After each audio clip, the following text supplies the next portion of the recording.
Welcome to City Arts and Lectures, a season of talks and onstage conversations with some of the most celebrated writers, artists, and thinkers of our day, recorded before an audience at the Sidney Goldstein Theater in San Francisco.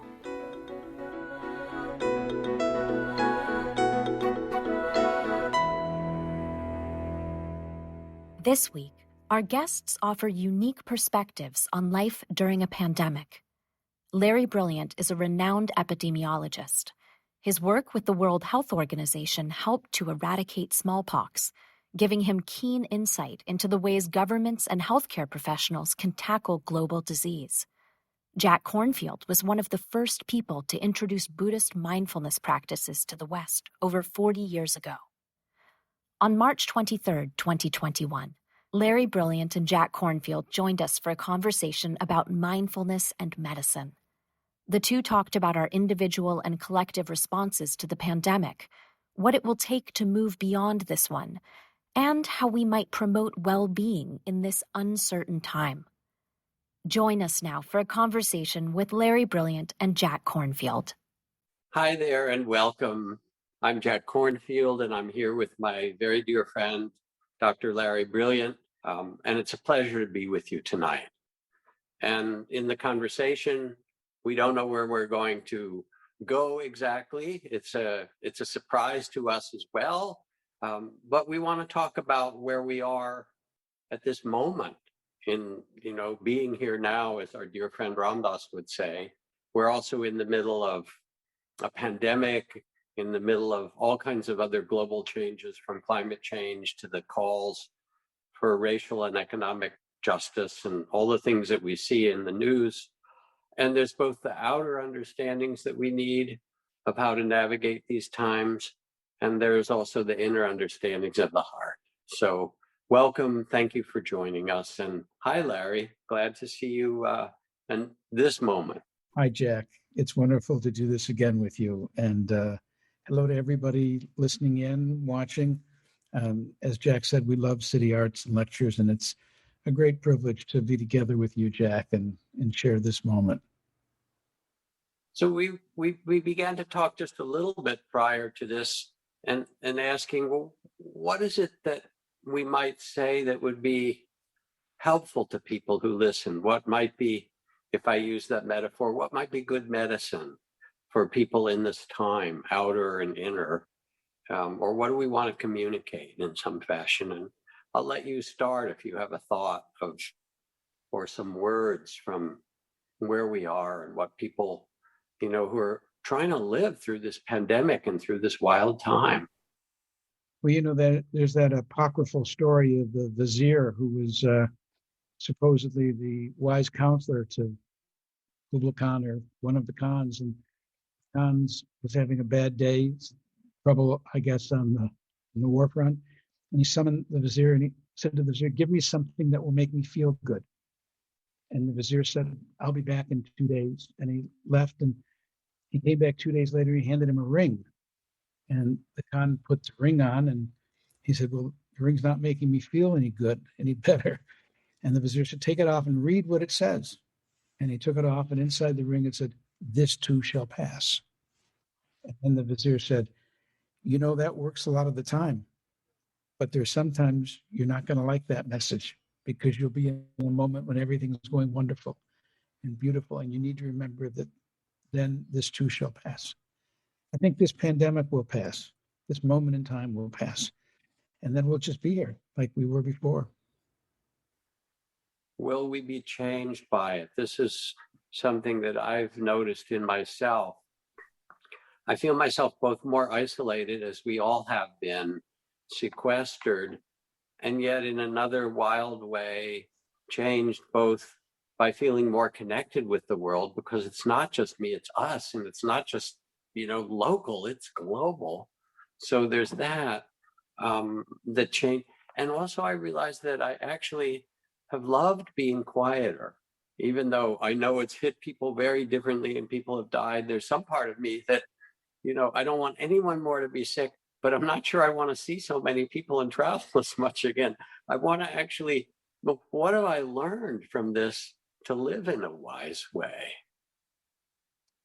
I remember back in 1985 when we started the Well, which was the Whole Earth Electronic Link, one of the first social media experiments.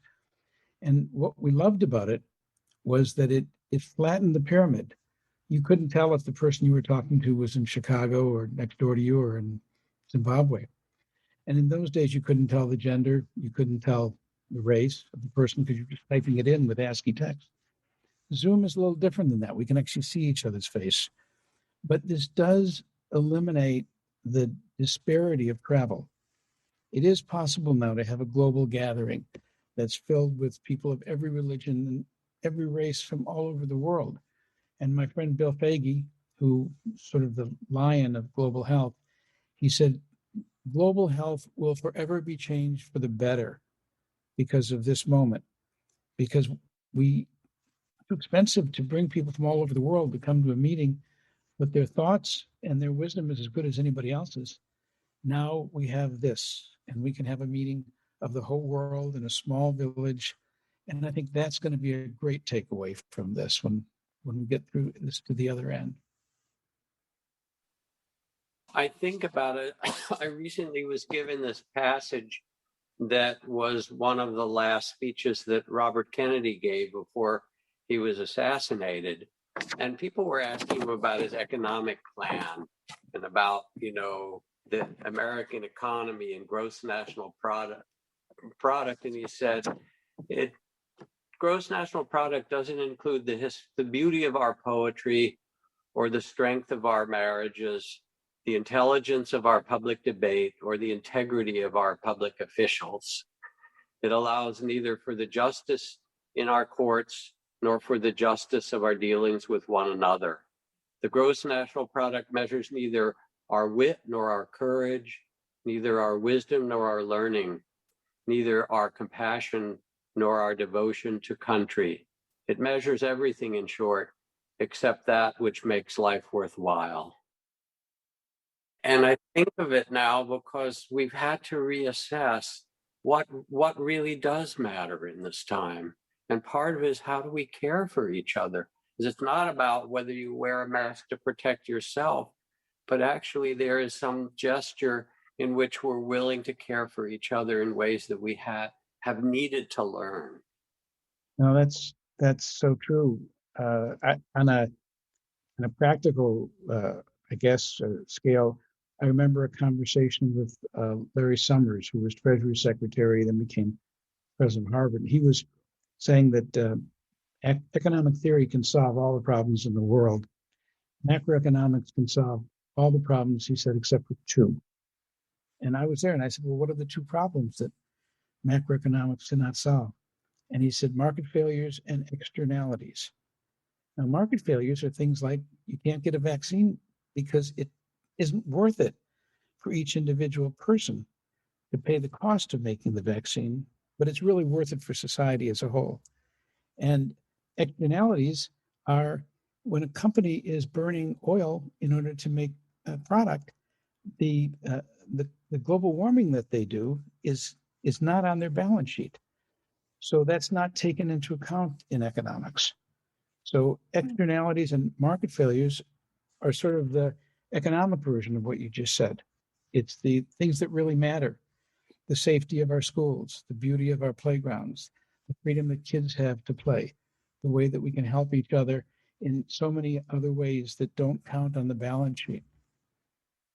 So one of the things that I know you understand as an epidemiologist, and it's so funny because nobody knew what an epidemiologist was. It's like, is that like epidermis? Is it some or dermatologist? Is it about elephants? But now, epidemiologists like you, it's next to Jay-Z and Kanye. Everybody's wanting to listen to you all.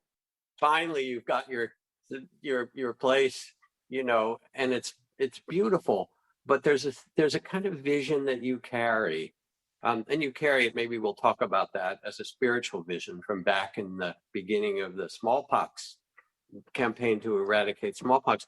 But you carry a vision that says we can't do this in a small way, that we need people to know it's not about vaccinating us or our community, not to speak of the communities around us that haven't, but that it's something global, that the virus doesn't, you can't have a national interest in, protecting your people because the virus doesn't know boundaries. And what do we need to know?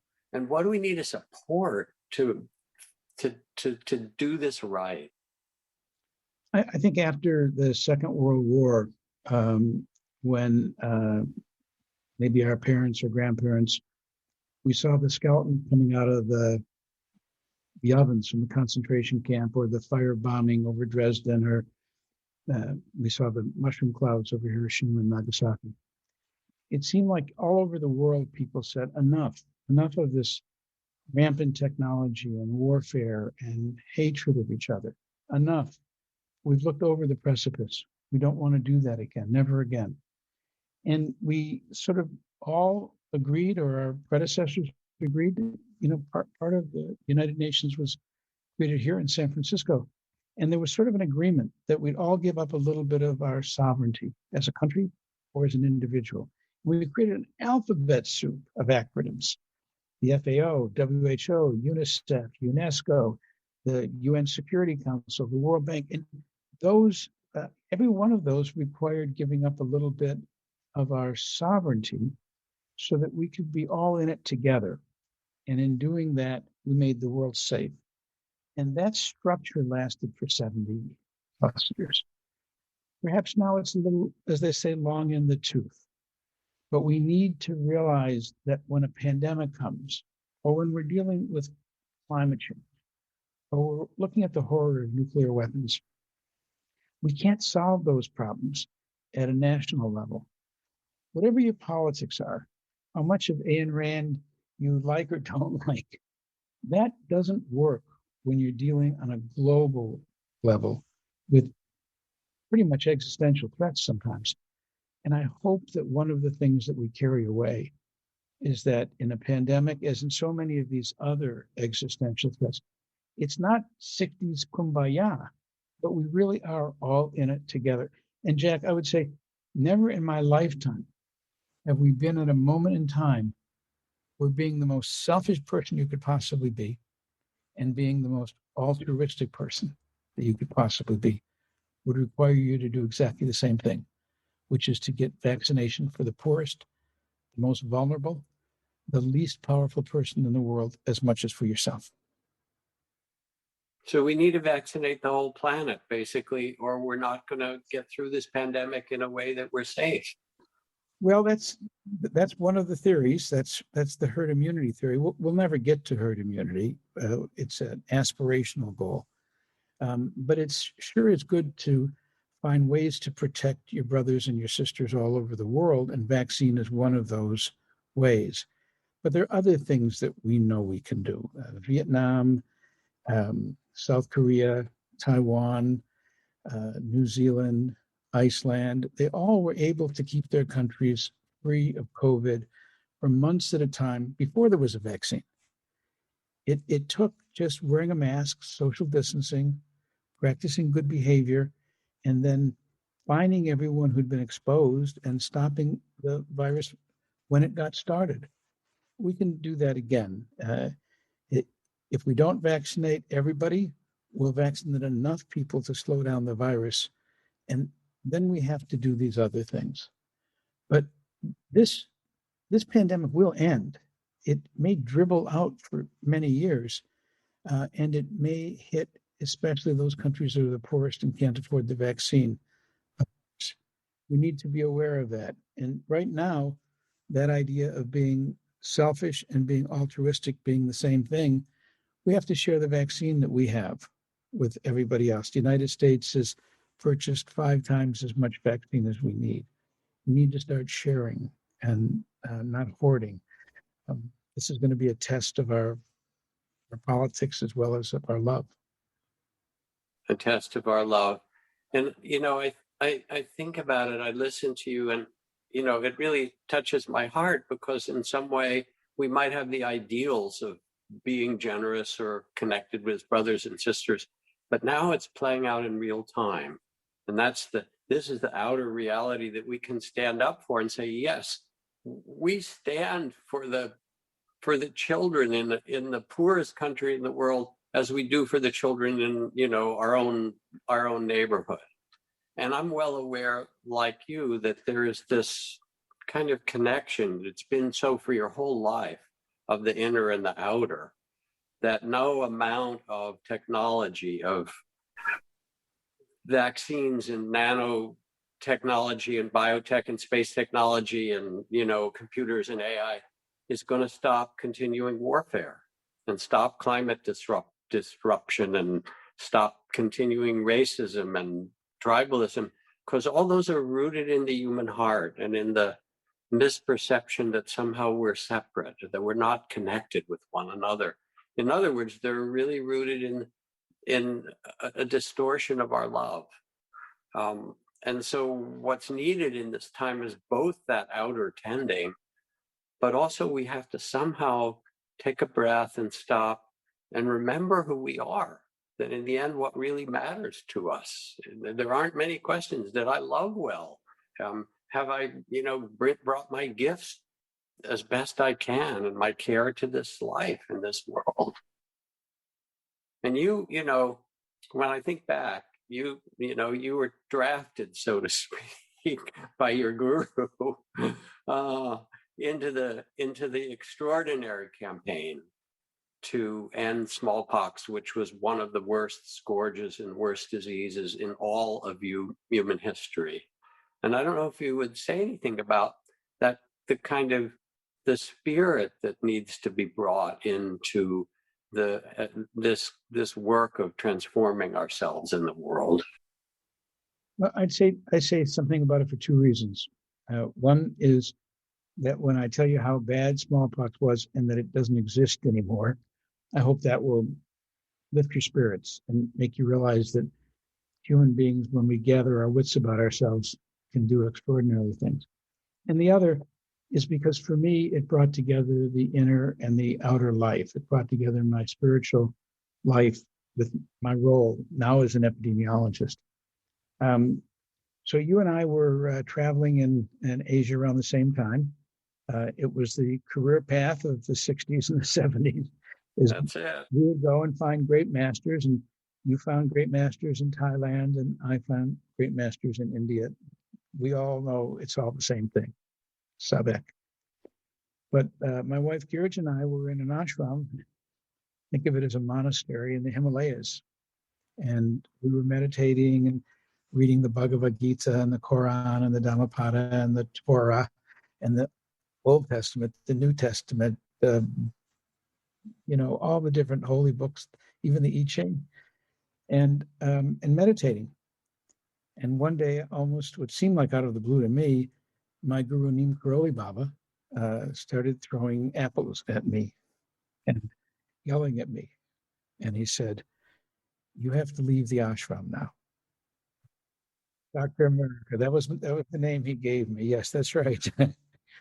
But it was like being cut off from this love affair that we had with this great teacher, and he also he asked Girij to accompany me, and we went down to New Delhi 15 or 16 times, as it turned out, and I came to the World Health Organization still dressed in my ashram garb, and I walked in the front door, and they looked at me like, you can imagine what I looked like: hair down to the middle of my back, a beard down to the middle of my chest. And they said, "Why are you here?"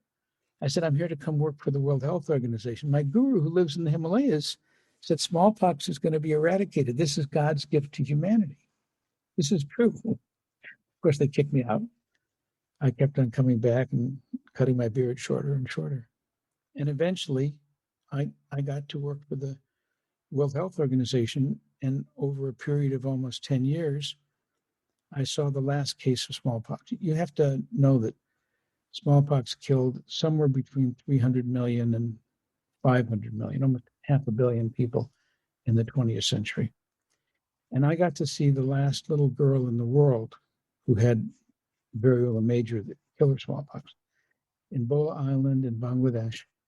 And when her scabs fell off and the sun of hot Bangladeshi sun hooked those scabs on the ground. That was the end of an unbroken chain of transmission of that disease, stretching all the way back to Pharaoh Ramses V, perhaps one of the biblical plagues.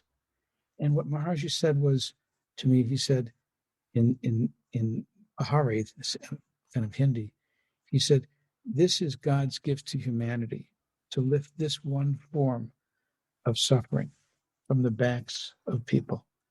And he implied that we are capable not of getting rid of all suffering, certainly not. No one who studied anything about Buddhism would ever even pretend that was true, but that we are able to work together to minimize unnecessary suffering. And certainly these children dying of smallpox was unnecessary suffering. And we ended it. It doesn't exist anymore. And it's a blueprint for how we work on polio eradication and how we work on this pandemic, how we worked on blindness through the SEVA Foundation. It's also a blueprint for how we get together as a world, because in order to conquer smallpox, we had thousands of doctors from hundreds of countries speaking dozens of languages, belonging to dozens of different religions and races, come together as one to work against a common enemy. And that's the thing that inspires me in the work that I do, both my inner work and my outer work. I understand it. I mean, I listened to you and I could almost weep, because the notion of seeing the last case of smallpox in the world, and I too remember prior to that how terrifying and terrible it was, extraordinary, and what's possible. And I know from Buddhist teachings that the first noble truth of the Buddha is that there is suffering in life. Not that life is suffering, but that it has suffering. It has loss and illness and all of those things, but it's not the end of the story. That just as we're given suffering as part of our human incarnation, we're also given the great heart of compassion. And the end of the story is that it's possible for us to awaken to this birthright of great heart of compassion, and in doing so to look at each other with care and tenderness and to transform ourselves and the world. I think of my friend and mentor, Mahagosananda, who is the Gandhi of Cambodia. And he went into the US Congress at one point when they were debating the end of the bill to end landmines in the world. And he was so worried because there were, from the Khmer Rouge, there were so many landmines in Cambodia that he was raising money around the world just to get prosthetic legs for children who'd lost their legs and blown up, terrible things. So he was part of this movement. And he stood up in Congress and he said, yes, I want you to vote to the treaty to end landmines. He said, but what we really have to do is to remove the landmines from our hearts. That we have to find some way to connect with the great heart of compassion that says, yes, we can hold this suffering and we can respond in a different way, which isn't just out of fear or, separation, but that we can take a deep breath, even now in COVID, even those of you who are listening, and tend your own body and bring a kind of self-compassion for all you've been through and say thank you to your body for carrying you. And let's see if this body and others can be supported. And we can bring that same compassion to our heart, all the fears and hopes and plans, and your heart carries so much. And just take a pause and surround your heart with some tenderness and say, yes, I can hold all this with compassion, and say, thank you for carrying so much. It's okay. Thank you for protecting me. You can relax for the moment. I'm okay just now. We can be here and we can rest in some love for one another that's bigger than all the troubles, something like that. And it feels to me that we need both of those now because things are so divisive that we need to be able to pause and reconnect with that fundamental goodness. Merton called it the secret beauty in each being. And then let that inform our action and our politics. Yeah, every program, every time I've worked on any of these global threats, you find great heroism in the quietest, in the softest, in the smallest places. People who've dedicated their life to do what they can do. As Wavy Gravy always says, uh, put your little bit of good where it will do the most. And Mm, that's a mm. challenge for each of us to put our little bit of good on a pile of good where it will do the most good. I'm also reminded of this story that uh, toward the end of the 50-year Colombian Civil War between the FARC and the jungle and the Colombia government, that one of the things as they started to make overture to peace is the government got helicopters and dropped into the jungle where people had been living, the rebels, dropped photos of their families. Some of them hadn't seen their family for 10 or 20 years. And there were pictures of their sister or brother who'd gotten older, of their children who'd grown, of their older parents, as if to remind those who were in the jungle that they weren't alone, that in fact, they were part of something bigger and that their family awaited them. And, you know, it's a story that touches me, but also it's a kind of archetype of how we need to be reminded of our sisters and brothers. And maybe that's what you also learned in India from your guru. You know, I'm thinking about a friend of ours, Steve Jones, who I know you've met through the Seva Foundation. And Steve was working on the smallpox program with me in Bihar, India. And there were thousands of children who were dying of smallpox. And their parents may have been beggars or so poor that they had to go out of their house every day to find food, if not to beg, at least to carry bricks and to get paid enough to live on. But the paradox was if they left their house, they'd carry smallpox out into the broader community.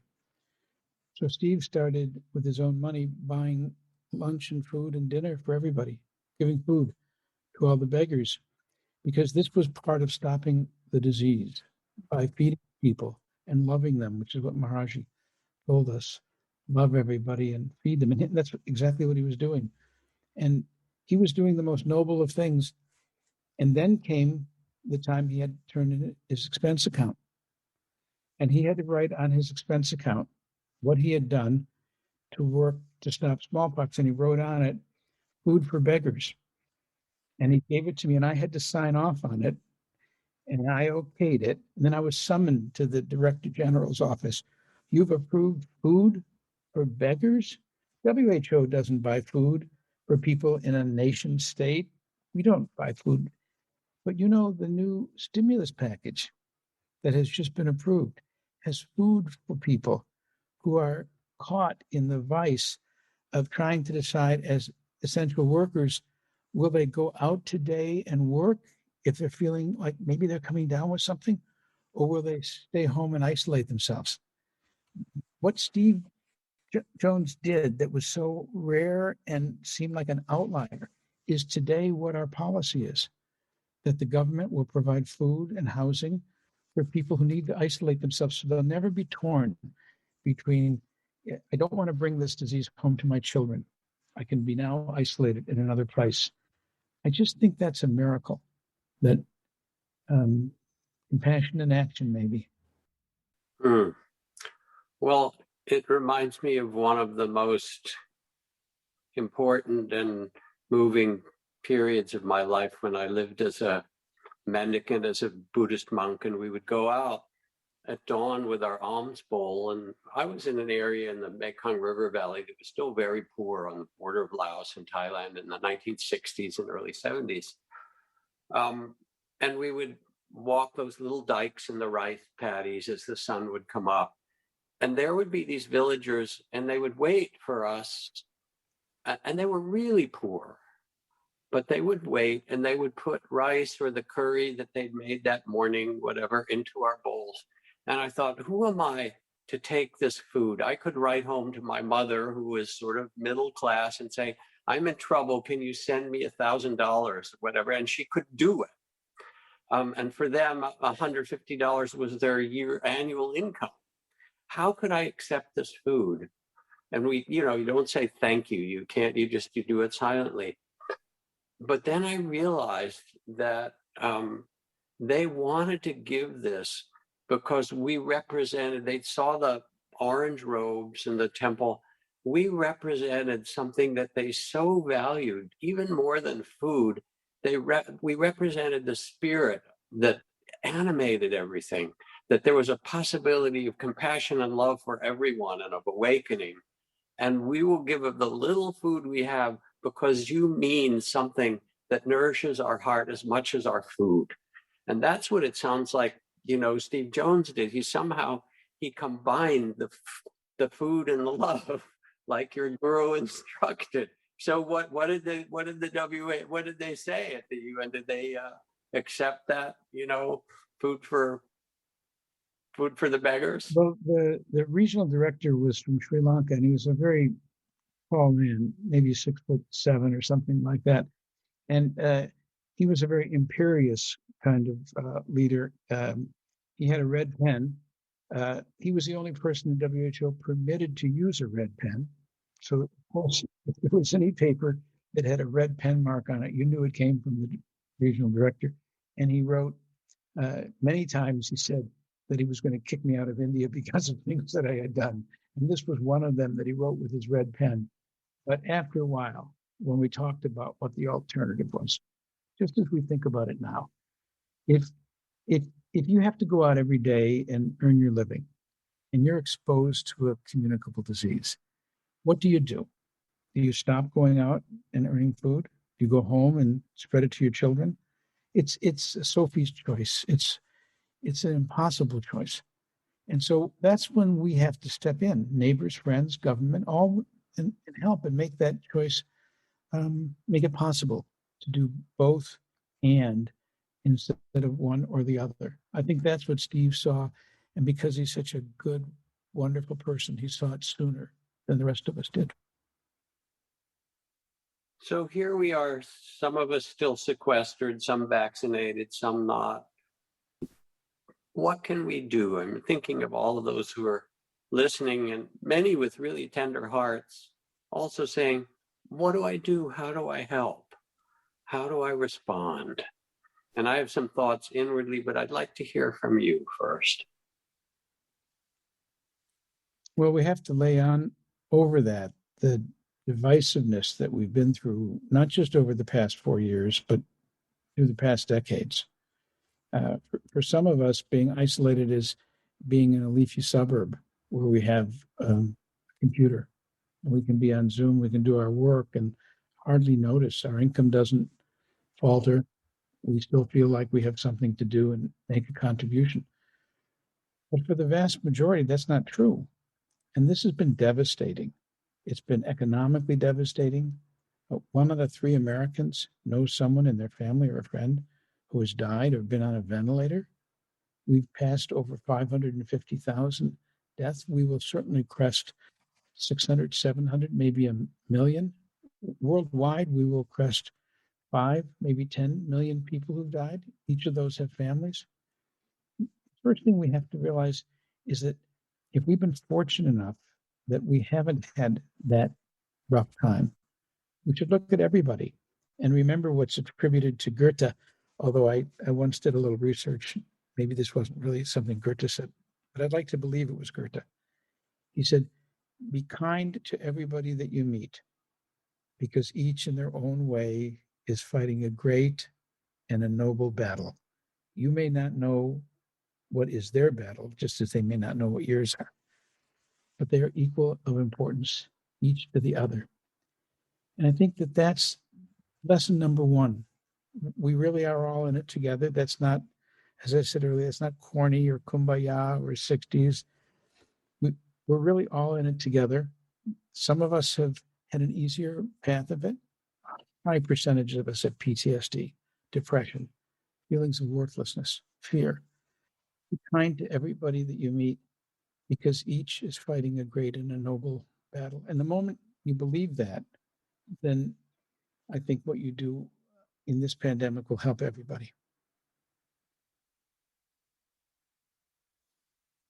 There's also this kind of dance that we're all doing in this culture and in this time, because we've inherited some noble values, both within the body politic and certainly in the kind of spiritual history that we share, wherever, whatever, Muslim, Jewish, doesn't matter, intellectual, atheist, there's something that's there.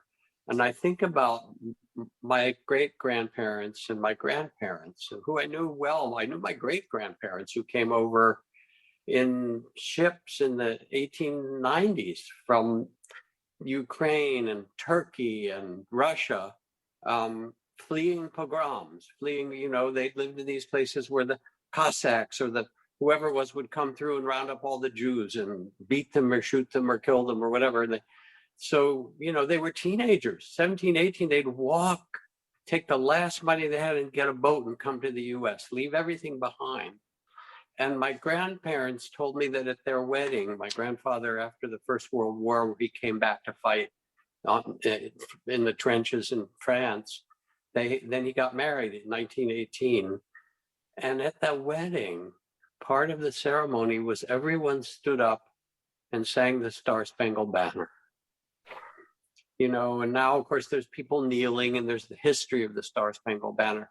But they stood up because they believed, like, when you come in New York Harbor and there's that torch, being held for give me your poor and huddled masses from the Statue of Liberty. They believed in certain values that underlie at least the hopes. As Langston Hughes said, let America become America. Again, the America she never was, that there's some dream that's possible. And the Buddhist texts they say, "Oh, nobly born, remember who you really are. Remember this great heart of compassion and connection that is your true nature. And if you forget, quiet yourself, meditate, walk in the forest, listen to sacred music. Get quiet enough to remember that depth of what you really care about and let your actions come from that." And so there's some way in which it feels like we need to reclaim, if you will, something that's been lost in this divisiveness. Yeah. I had a friend living in India, and his family had a big sign out in front of their house, like a poster, and it said, "God is not a noun, God is a verb." I think of that about America, the dream of America. We are not one language. We are not one religion. We are not one race. We are not from one place. E pluribus unum, not e unum pluribus. Out of any one, not out of one, break it in half and cut it into little pieces and pit one against the other. E pluribus unum. Before I could work for the United Nations as a hippie, living in a monastery and wearing a white gown and a long beard, I had to go through something that was called the loyalty court. All of my papers had to be sent back to the United States. And I had marched with Martin Luther King. I'd been arrested with Martin Luther King. I'd been an activist against the war in Vietnam, as many of my generation were. And there were a lot of people on the loyalty court who didn't think that I was loyal. My wife, who I loved so much, was wearing ankle bracelets. Can you imagine? And they had bells that when she walked. And some of the data in my security clearance file says, how could he possibly be a loyal American? His wife wears ankle bracelets. But I was adjudicated loyal. It was a split decision, but I tried to calculate, I think it was 8-2 or 9-1. I think that the dream of America holds us together. The reality has a whole different story. And for a lot of people, it has been pain as well as it has been honor, as well as it has been freedom. But, what do they say? They say, you can go to France, you can live in France, but you can't become French. You can come to America, and now that you're beginning to take a more rational view of immigration, you can come to America, and you can become American. That's what's exceptional, is that whatever we are aspiring to have, we can share this. That's our aspiration. I think, Jack, that's the moment in time when we can be as selfish as we want and as altruistic as we can be and come to the same conclusion about the America that we need to have again. Yeah, I'm thinking now a little bit about trauma and the fact that, we're also carrying the ocean of tears. Those 550,000 people who died here with 10 people in their families and the millions around the world and all of that, and how easy it is to be frightened and then to separate ourselves. But that's what we're talking about. James Baldwin said, I imagine one of the reasons that people cling to their hate and prejudice so stubbornly is that they're afraid that once hate is gone, they'll be forced to deal with their own pain. And I think there's a certain act of bravery that's also needed to open our eyes, or an act of courage, to trust that our heart can hold the tears. They're called the tears of the way, the tears of the Dharma. They're the tears of Mother Mary. They're the tears of Kuan Yin, the goddess of infinite compassion, that says, these are all my children. I can hold these tears. And not only can I open to them, that I can do this and not be so frightened, but that in some way by doing so, it redeems me and it redeems them. Because then all of a sudden we realize we're not alone, that we're in it, and that we're survivors. We've done this for generations. Maybe you can talk about that. We've been through pandemics and earthquakes and tsunamis, and your ancestors knew how to do it, and they're in your DNA.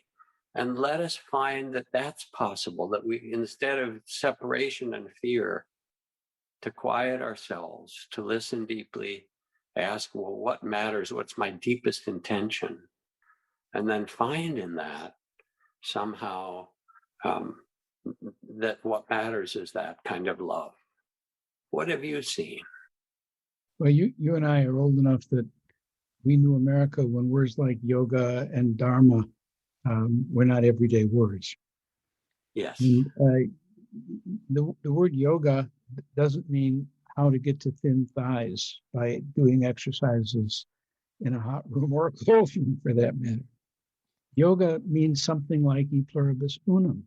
It means the unum. It means yoking, tying the bullock cart that is always prevalent everywhere in India. The bullock cart that's bringing a plow. You yoke it like you yoke your horses to the cart. And in Hinduism, it is you yoke the Atman, the small soul, to the large soul, the Brahm. You tie yourself more firmly to God.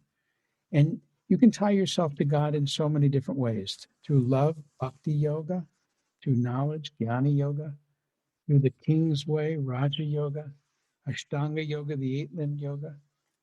But the yoga that my guru taught me, Neem Karoli Baba gave me this path. It's called Nishkam Karma Yoga.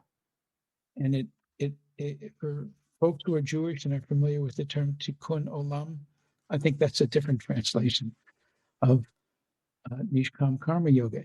It's the yoga of binding yourself closer to God by doing selfless work for the betterment of everyone without taking credit. And it has a kind of twist to it. It's one thing to say the word selfless service, but there's another meaning of this work without attachment, which is what Nishkam means. You're supposed to not be attached to the results of your work. Not only let the left hand know what the right hand is doing, but your job is the work, not the outcome. And that's the hardest part for me. That's what this makes this the hardest yoga for me. They're all hard. But the idea that you could work with children in a smallpox outbreak or COVID outbreak, and there'll be people who die, and that you can't control that, you can't help that. And you have to trust that somehow faith is greater than greater than what you can possibly understand or achieve. And that's what I take away from working every day. I have had some of the hardest phone calls I've ever had. A doctor in Southern California who works in a hospital that is a magnet hospital for bad cases of COVID.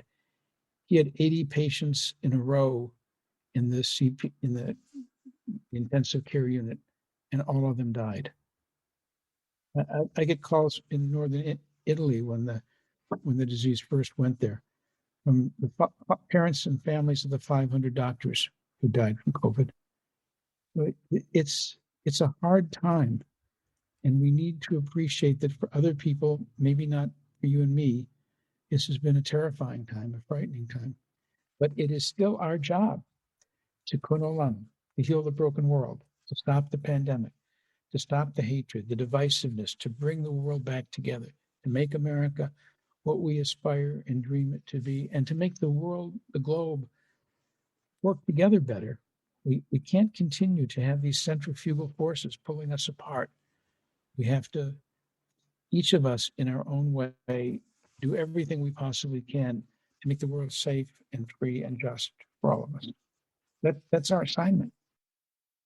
And that profound teaching that's there in the Bhagavad Gita, but in so many places, which says the secret is to act beautifully, to plant beautiful seeds without attachment to the fruits of the action, that you can't know how it will turn out.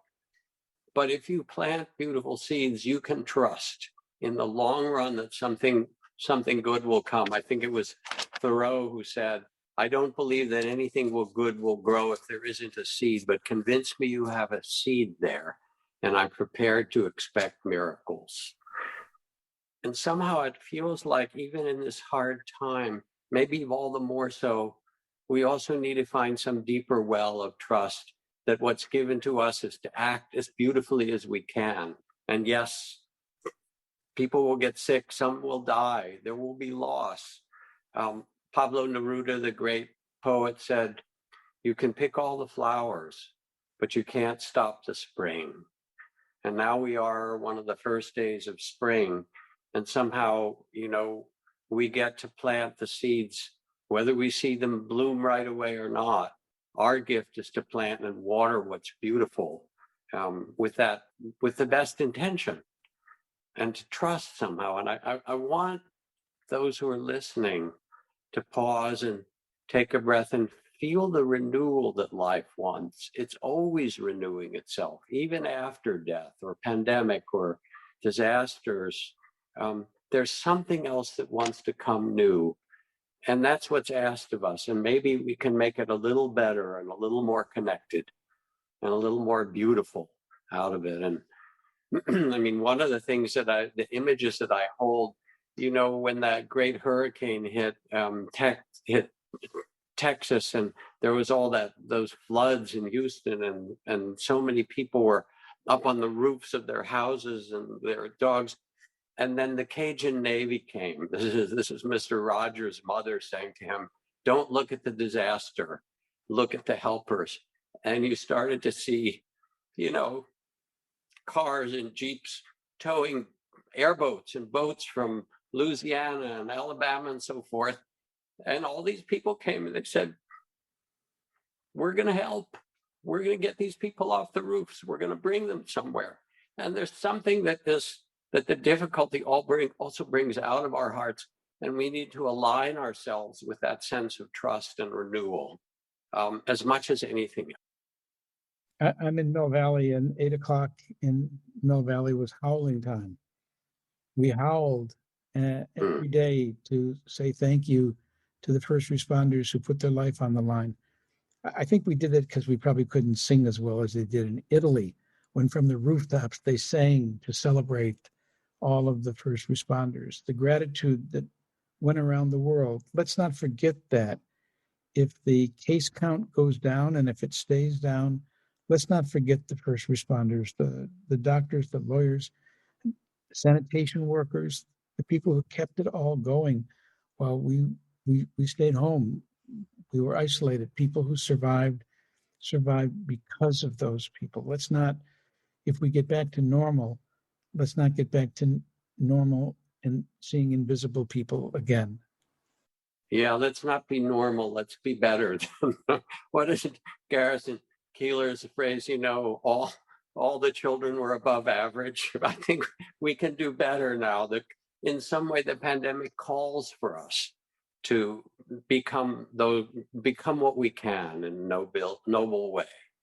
So we're getting some questions in the chat, and let me switch and take some of them. For Larry, do you anticipate we'll ever get back to what's considered, quote, normal?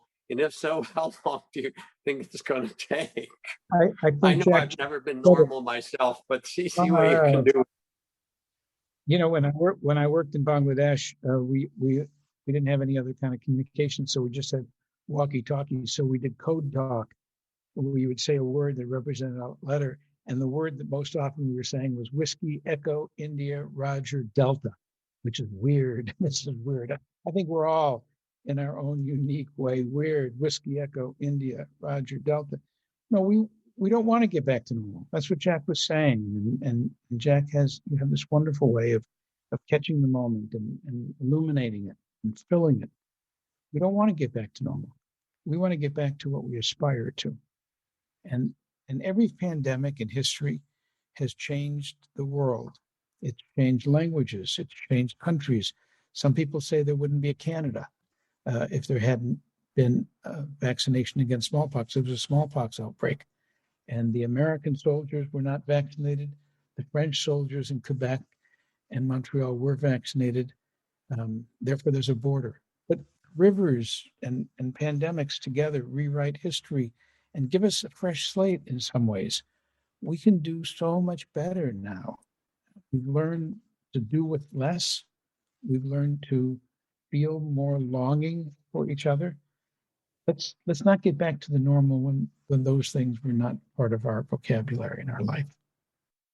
So here's another question. This is for Jack, or whoever he is. Yes. Mindfulness feels like a very private act. How do you recommend sharing it with others who could benefit but don't know how to approach? So it's a beautiful question. I think especially they're talking about meditation and how do you get other people to meditate? That's a very hard thing to do. Mostly you don't want to do that.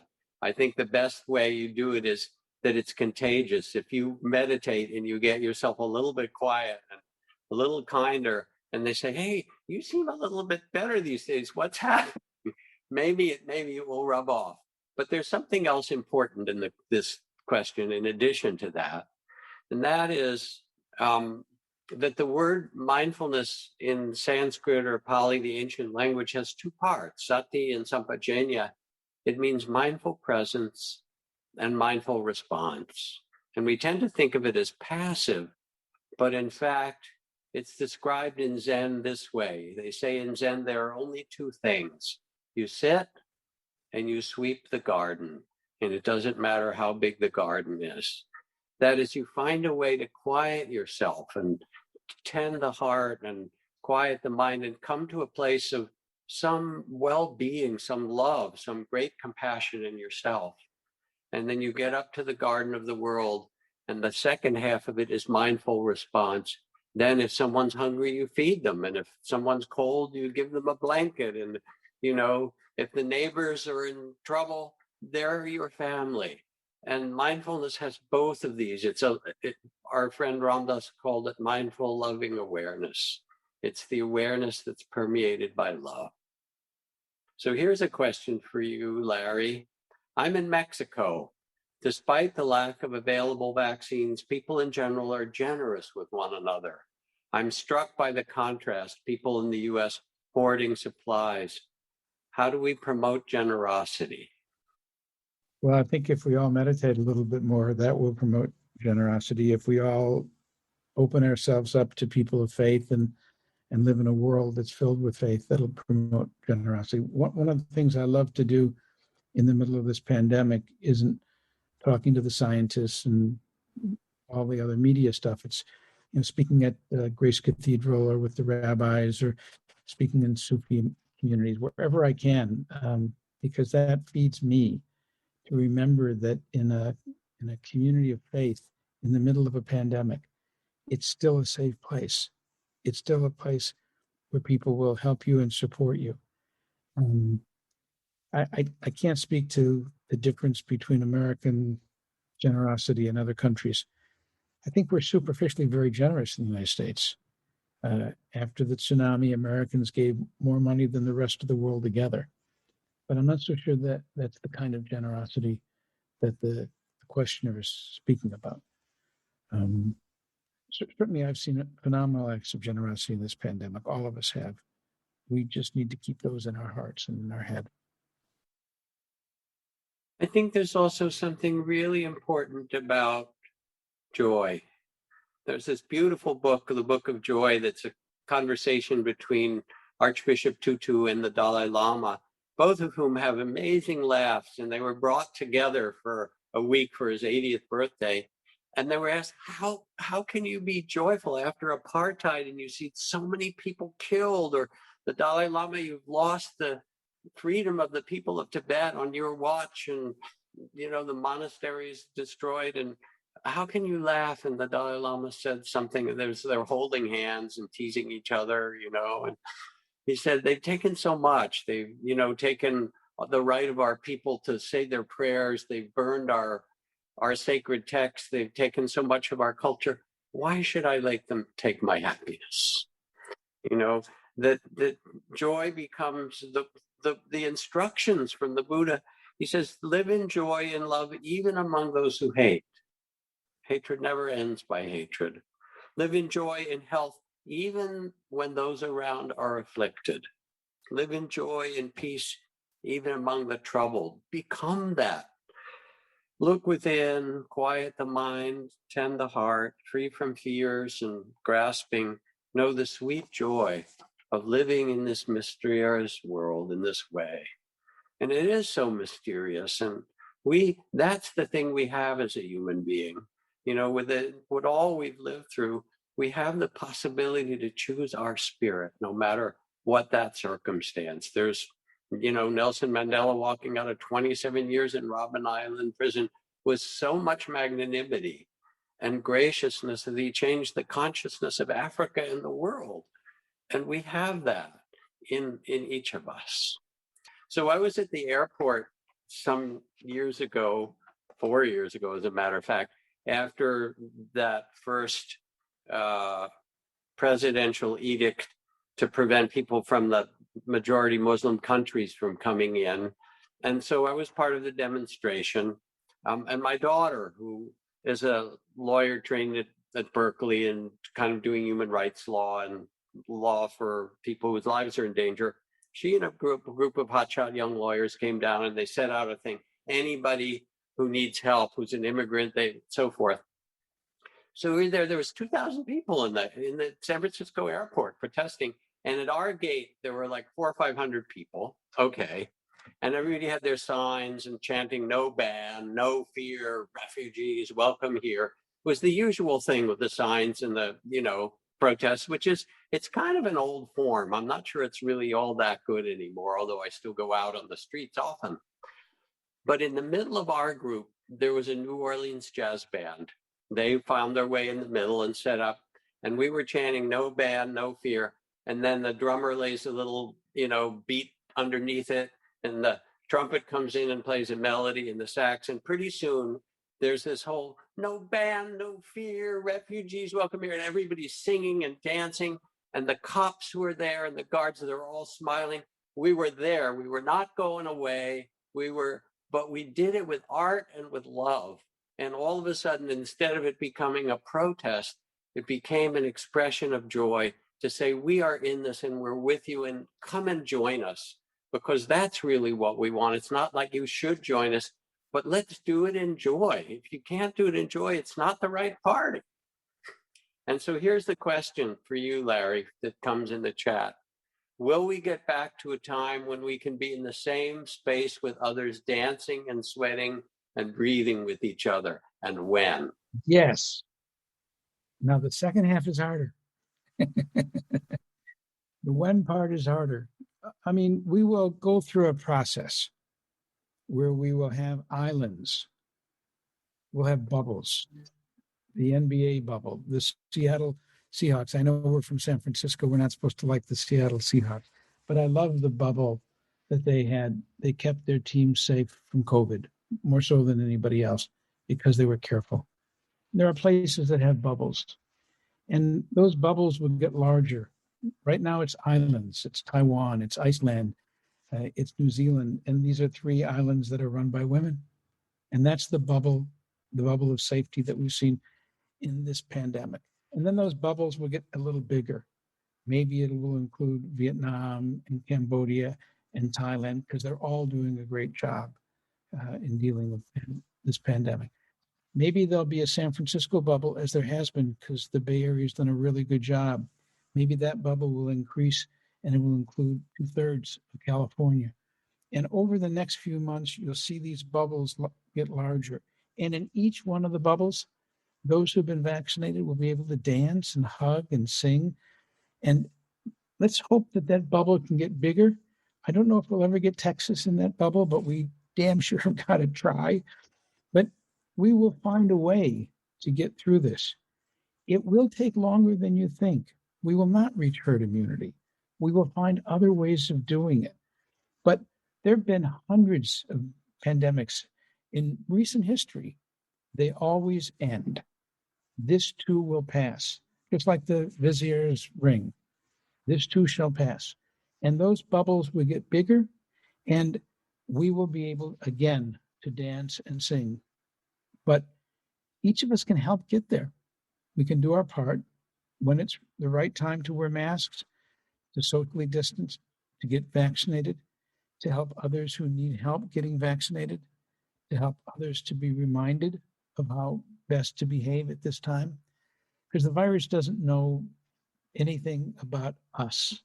It doesn't know who's black and white, who's rich and poor, who's tall and short, any gender. The virus doesn't know that. We have to all do our part. But to the person who's asked that question, I sense your longing. We all share it. That's one thing we have in common, and we will certainly get there again.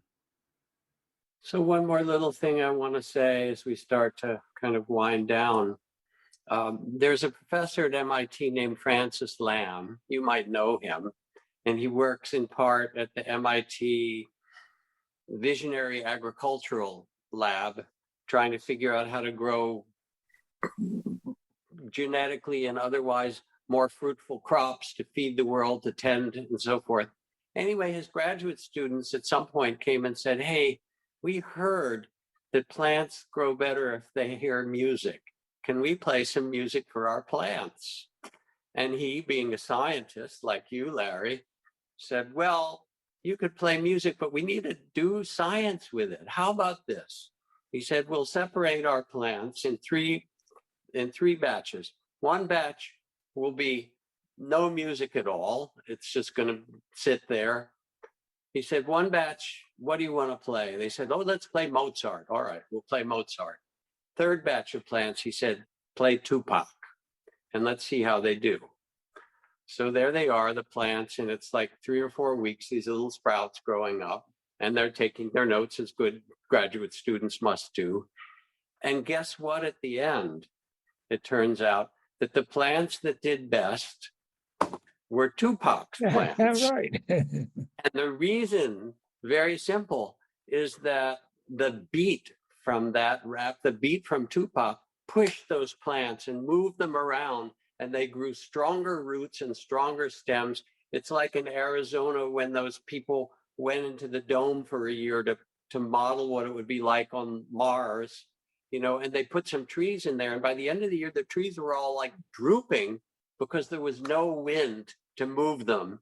Somehow we have had this pandemic that pushes us and forces us. And yes, there's been grief and loss, there is, and we carry it in our heart. But there's also something that asks us to feel stronger from it, that there's some way in which what we've done now, if we take it to really be something of value to transform us, that that's Tupac for us. And that somehow we've had to root ourselves and say, all right, this is what I care about.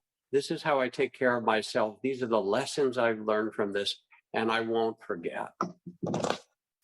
Thank you so much, Jack. It's so wonderful to hang out with you again. You know, I love you. It's just so great. It's really, really, really a pleasure. And City Arts and Lectures is part of what, makes San Francisco great. Thank you to Sydney and Kate and all those who created it. And onward for all of us in some beautiful way. We have an opportunity to make the world a more magnificent place, this mystery of our life. And the fact that we get to even have this conversation that's pretty mysterious and amazing. And we're so happy to share our hearts with you. So thank you. Thank you. Thank you, everybody. Thank you for coming and listening. Thank you for sharing this wonderful space with Jack. Thank you. You've been listening to Larry Brilliant in conversation with Jack Cornfield. This program was recorded on March 23rd, 2021. These broadcasts are produced by City Arts and Lectures in association with KQED Public Radio, San Francisco. Executive producers are Kate Goldstein-Breyer and Holly Mulder-Wallen. Director of Communications and Design is Alexandra Washkin. Production and Communications Assistant is Juliette Gelfman-Randazzo.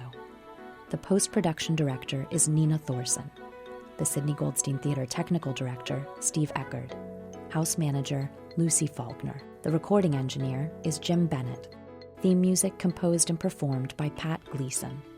The Founding Producer is Sidney Goldstein. To attend a live program, see who is coming next, or find out more about our podcast, visit our website at cityarts.net. That's cityarts.net. Special thanks to Ann Oyama for making our programs possible as we shelter in place at home.